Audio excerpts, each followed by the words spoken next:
Hello, everybody, and welcome back for another edition of Ukraine This Week with me, Don Arleth. On this edition, we're going to take a good look at the legacy of soon-to-be former U.S. President Joe Biden and how his administration dealt with the war in Ukraine. And of course, before we do that, we're going to look at the latest stories coming straight from the war-torn country.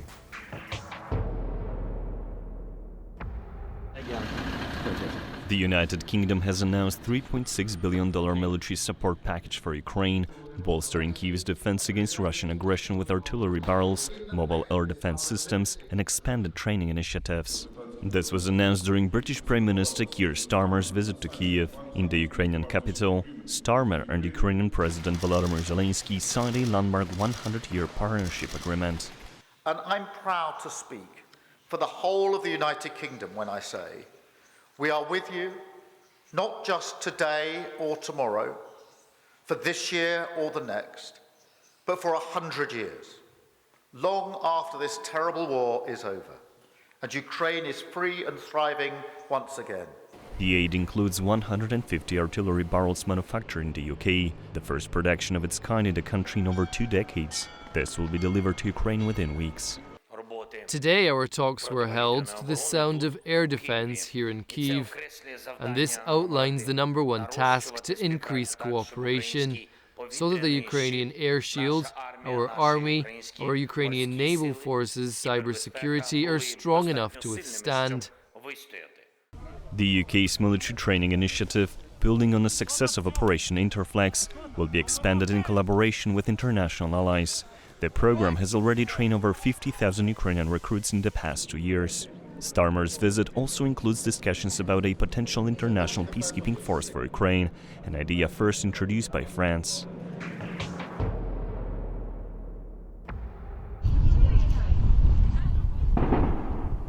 Throughout the week, Russian attacks gave no respite to Ukrainian air defenses. Even during the UK's Prime Minister visit to Kyiv, sounds of explosions and gunfire could be heard. As usual, Russian attacks forced civilians to take shelter, disrupting everyday lives of millions of Ukrainians. Here in the town of Sumy, Russian-guided bombs targeted a pipeline providing heat to homes.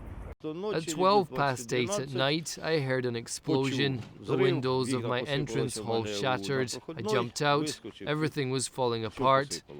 Constant attacks on civilians prompt the UN humanitarian chief to visit Ukraine to assess how the international community could help all those affected and displaced by the war. As a humanitarian movement, we have to be with them at every step in that process. But also we have to find the resources and the support from the international community, and that's why on Thursday we have the big launch of this year's Ukraine Humanitarian Needs Response Plan, and we'll be setting out what the need is and what the international community must do. The support is much needed, as Russian bombs continue to land on civilian homes. Here in Kherson, a city situated on the front line since the start of the war, attacks have become a daily bread for citizens. However, there is no getting used to pain, suffering and death of close ones.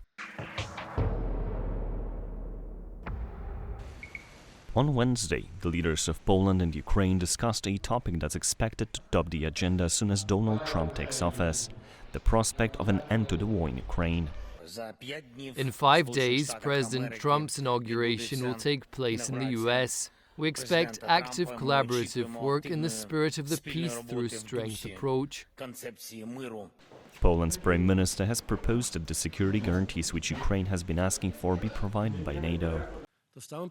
In the event of an end to hostilities, the question of NATO security guarantees for Ukraine remains an open and urgent issue. This is about real security guarantees, ones that will be respected, that everyone in the world, including Russia, will be afraid to cross, and for that we need all allies. According to Tusk, the best guarantee would be Ukraine's membership in NATO, but this is not possible due to the doubts of some member states. One issue that has been a bone of contention between Warsaw and Kyiv for years, the Volhynia massacre during World War II, resurfaced in the Polish presidential campaign last week. Prime Minister Donald Tusk, however, has since announced that Poland had received a green light from Kyiv for the exhumations of the Polish victims of the massacre to begin. This sensitive topic was also discussed with President Duda, with whom Volodymyr Zelensky met Wednesday afternoon. Work is now underway with the ruling coalition's working team and the Ukrainian Ministry of Culture on the subject of these historical search and exhumation issues. There are 20 requests submitted by the Polish side. I hope that these requests will be systematically dealt with. Talks in Warsaw also touched the issue of Ukraine's EU accession process. Zelensky expressed confidence that a breakthrough in Ukraine's EU accession process will occur this year during Poland's presidency of the Council of the EU.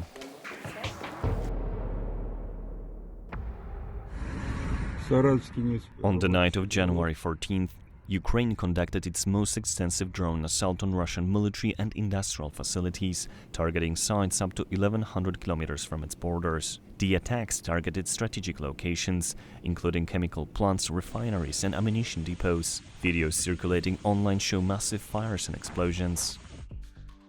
Ukrainian drones targeted multiple Russian regions, including Saratov, Voronezh and Oral regions, as well as Tatarstan. The overall scale and number of drones used is unknown. Neither Moscow nor Kyiv is keen to publish such data. And now, before we bring in our guest, let's take a look at some footage of Joe Biden's summary of his foreign policy when it comes to the war in Ukraine. As US President Joe Biden prepares to leave office next week, he touted his administration's foreign policy achievements and sharply criticized Russian President Vladimir Putin's failures. Highlighting his foreign policy accomplishments, Biden underscored his administration's role in rallying global support for Ukraine following Russia's invasion. He pointed to Putin's inability to achieve his objectives. We helped Ukrainians stop Putin. And now, nearly three years later, Putin has failed to achieve any of his strategic objectives. He has failed thus far to subjugate Ukraine, failed to break the unity of NATO, and failed to make large territorial gains. There's more to do. We can't walk away. Reflecting on broader geopolitical challenges, Biden argued that authoritarian regimes including Russia, China, Iran and North Korea are aligning out of weakness rather than strength. He cited Syria as evidence, claiming that neither Russia nor Iran could sustain President Bashar al-Assad's regime. This is a fierce competition underway. The future of the global economy, technology, human values, and so much else. Right now, in my view, thanks to our administration, the United States is winning the worldwide competition. Despite Biden's emphasis on foreign policy successes, the incoming administration of Donald Trump, with its protectionist stance, could signal a potential shift in U.S. strategy. And now joining me to discuss the legacy that President Joe Biden has in dealing with the war in Ukraine, as well as what we can expect from incoming President Donald Trump, is John Sweet, retired military intelligence officer. Hello, John, and thank you very much for joining me on Ukraine this week. Hey, Don, thanks for having me back on the show. Yeah, now, as we bid farewell to President Biden, when historians look at this period in time, how do you think they're going to view his legacy in dealing with the war in Ukraine? Well, I think it begins first with the initial reaction for his legacy, which was coming to the aid of Ukraine in providing weapons to allow Ukraine to defend itself. And from that perspective, they'll be looked favorably upon. However, the Biden administration did not transition with Ukraine as it went into an offensive posture and continued to provide primarily defensive weapons, which, in our opinion, Mark Toth and I, our opinion is that that's only helped to prolong the war and has resulted in thousands of casualties, both civilian and military casualties. Right. There is a lot of bitterness about that major counteroffensive and the delivery of those weapons. It was, well, too little and too late. And it also begs the question of who was running Biden's foreign policy. Do you think Jake Sullivan was really the guy making the decisions? Because when you talk to anyone in Ukraine, they generally talk about Mr. Sullivan rather than Mr. Biden. Look, I think Jake Sullivan had the president's ear, obviously, as a national security advisor. He dealt with him on a daily basis there in the White House. But clearly others were involved, to include then Chairman of Joint Chiefs of Staff Mark Milley, Lloyd Austin, the Secretary of Defense, but also his Secretary of State, Anthony Blinken. So he was getting advice from all those contributors. However, I think he probably leaned more towards his Secretary of State and his National Security Advisor than he did his military advisors. Yeah, and there's also reports like, for instance, when Kherson was retaken, that the United States stood in the way of Ukraine encircling around 20,000 soldiers, Russian soldiers in Kherson. Had they been given the permission to capture those soldiers, to kill or capture those soldiers, do you think that that would have turned the course of the war, at least in the Kherson region, and what we saw down there? It certainly would have helped. Look, I read that article, not an article, it was in the Book of War that was written by Bob Woodward. Look, I think that 20,000 number is pretty large, and it's probably fairly accurate. And it goes back to a conversation that then Chairman Milley had with Gerasimov, in which he said, what are the conditions in which Russia would consider using nuclear weapons?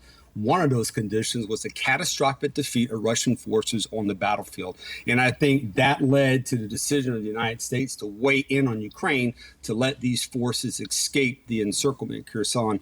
And that's only contributed, again, to a prolonged war, forever war that Biden said he wouldn't put us into.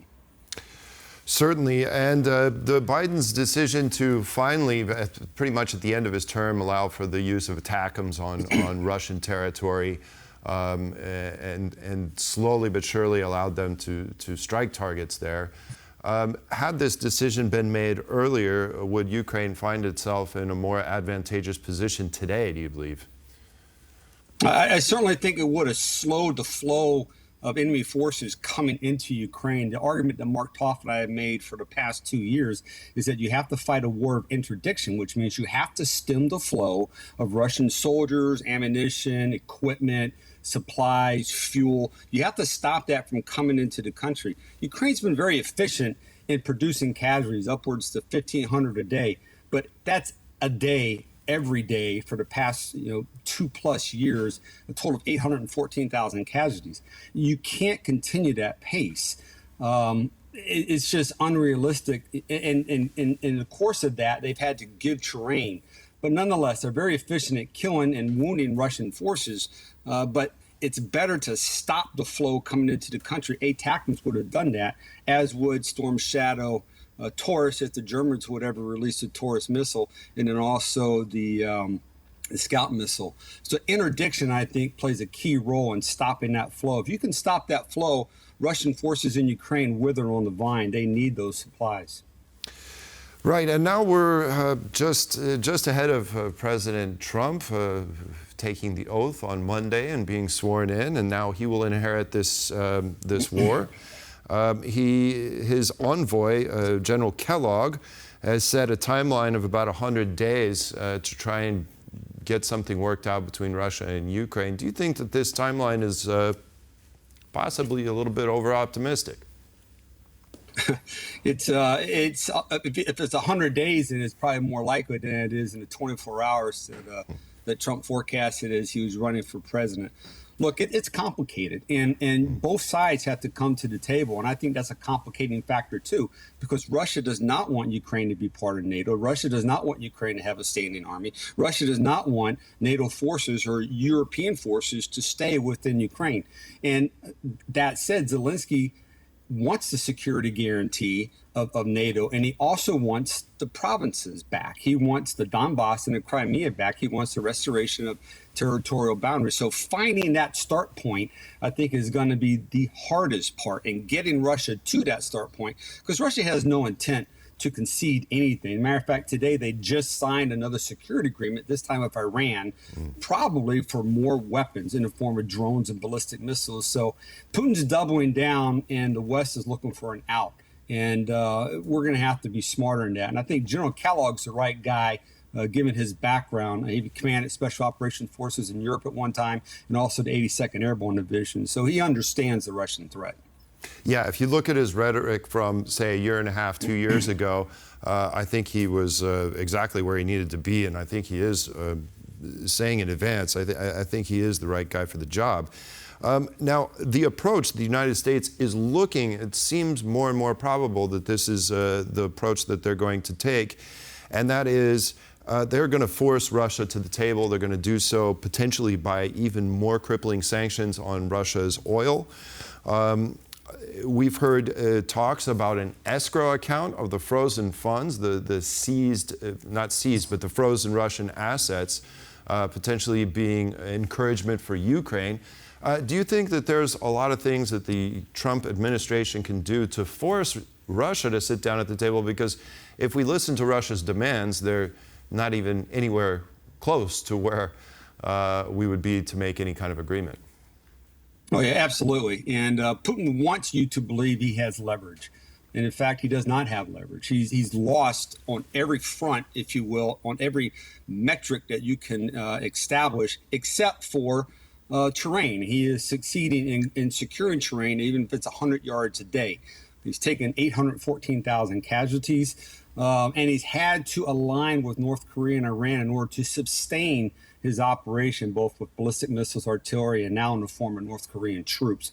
So, no, that's going to be difficult. Look, on the other piece that brings Putin to the table is he has to feel the pain. And part of that is, in the Sunday talk show last week, incoming National Security Advisor Waltz announced that the Trump administration was considering releasing ATACMS and other munitions for Ukraine to use to continue to target Russian forces in Russia.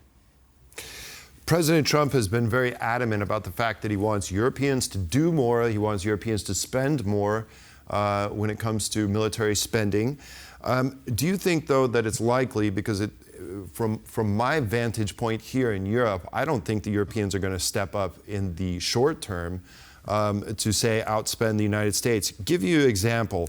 According to President Zelensky, Ukraine spent in 2024 $100 billion on their military, $40 billion of which came from Ukraine itself, $35 billion from the United States, and only $25 billion from the European Union. Now, if Trump wants to achieve something in a short amount of time, is it feasible that he would, in fact, kind of ignore the demands on Europe right now in the short term and as you mentioned, give Ukraine maybe more, better military capabilities quicker so that they can force Vladimir Putin essentially to sit down? So from my position, I think it's less about the amount of dollars that are provided and more about the capability that's provided. Okay, when you provide ATACMS, when you provide Scalp and Taurus and those type of weapon systems that allow Ukraine to interdict forces before they arrive in Ukraine, in Russia, that makes a big difference. When you allow Ukraine to use their own weapon systems to target oil facilities and other types of platforms, government platforms, that helps the process. So it's not necessarily the dollar figure, it's what you're providing. And I think President Trump is willing, but again, he wants a plan. To date, there hadn't been a plan. The only plan that I'm aware of that exists is Putin's plan for the complete destruction of Ukraine. The West plan so far has only been simply to provide enough weapons so Ukraine can defend itself and survive. And survive isn't going to work. It's going to have to be win. And they need the weapons to win. And I think Trump will release weapon systems. Again, we're talking about ATACMS, but he's doing that, I think, in a sense to try to get Putin to come to the negotiation table, to take that leverage away from him, to inflict casualties upon him, and also the North Korean soldiers that are in the Kursk region. So, again, weapon system, not the dollar value. But I do think, and I saw the news today, Lithuania has agreed to 6% GMP in addition to Poland's 4%. So there are European countries that are ponying up their fair share. Certainly. Now, talking certain weapon systems that would be somewhat of a game changer, what specific weapons could Trump provide to allow Ukraine to get some major advantages and major gains on the battlefield and to achieve the most in the shortest amount of time, in your opinion? So again, precision deep strike weapon systems are one, and we spoke about that. But the others are artillery. in the form of 155 artillery. And that's for the close fight, the fight that's going on 10 to 15 kilometers from the front. Okay, they need that. But an increase in armor capability, increase in infantry vehicles, and the Bradley has been a very successful weapon on the battlefield. It has defeated just about all the weapon systems that are out there. That affords maneuver. Okay, Russians have not been very successful in stopping maneuver. They're very good at fixed targets. Okay, but when it comes to maneuver, they lose. And again, more of the weapon system has been the best weapon system for Ukraine on the battlefield, and that's the drone systems. Yeah, certainly. It's definitely, the war's shifted, it seems, from that of an artillery war, and I'm wondering whether artillery is so important now as it was earlier in the war. Drone systems definitely seem to be where it's at. I've heard the possibility of tomahawks. Do you think that this would allow Ukraine to disrupt the behind-the-lines activities of Russians and would be somewhat of a game changer? It's a deeper system that provides access to more targets. That said, Ukraine already has that capability with the Neptune and some of the other organic systems that they put together in drone systems. They are striking targets now as far as 2,000 kilometers from the border. So accurate weapon system, the Tomahawk's obviously much more accurate, and it provides, again, more capability. And look, it's not going to be a singular weapon system, but rather it's going to be a combination of weapon systems, one. And then two, it's going to be a combination of domains. You're still talking cyber, we're talking space, we're talking air, land, sea. It's not just one, and it's not linear. And I think many people get caught up in the linear aspect of the war. It's not a matter of how much you have, okay, and how many people you have, but how you incorporate those weapon systems. And Ukraine has done things with weapon systems that no one else has thought about, including, these Patriot missile ambushes that they launched about 6 months ago to take out Russian surveillance aircraft. So very, the ingenuity and the adaptation of the Ukrainian forces has just been phenomenal. Yeah, and finally, my last question would be something that President Zelensky has mentioned, of course, and that is the amount of brigades that they brought online. Yeah, they had a recruitment process. They tried to get these units equipped. Now they've shifted strategies and they're trying to fill up the lost manpower in existing brigades. But still, President Zelensky says that they only have about 60 to 70% of the equipment they need. What do you think Ukraine should do with this situation? That is an issue, and he has said that as much as the United States has leaned on him to put more soldiers in the trenches, he fires back and says, I can do that, but I don't have the capability of outfitting them with weapons and uniforms and the things that they need to survive on the battlefield. And oh, by the way, I don't necessarily need that either. I'm succeeding in the close fight. Where I'm failing, or not failing, but where I need help is stopping the flow of forces that are coming in. But yeah, it's an issue, and I, quite frankly, I don't understand the logistical aspect of that issue, why it's not getting to them. We had the capability to get those type of systems, again, small arms, M16s, AK-47s, 5.56 ammunition, grenades, to that effect, and I believe that's what he's talking about. So it's hard to understand why we can't outfit the number of brigades that he wants, given that we're leaning on him to do just that. So it's a can't get there from here situation, and I understand his frustration. Yes, exactly. Well, we'll see exactly how the course changes on the battlefield there in Ukraine with incoming President Donald Trump. John Sweet, retired military intelligence officer, very much appreciate your analysis, and thanks for joining us today. Hey, thanks, Don. Always great to be on the show. And that concludes this edition of Ukraine This Week. Join us again next week when we have a new U.S. president in the office, and we'll see exactly just what we're talking about and what is going to happen with the war in Ukraine. Thank you for joining us, and see you then. Goodbye.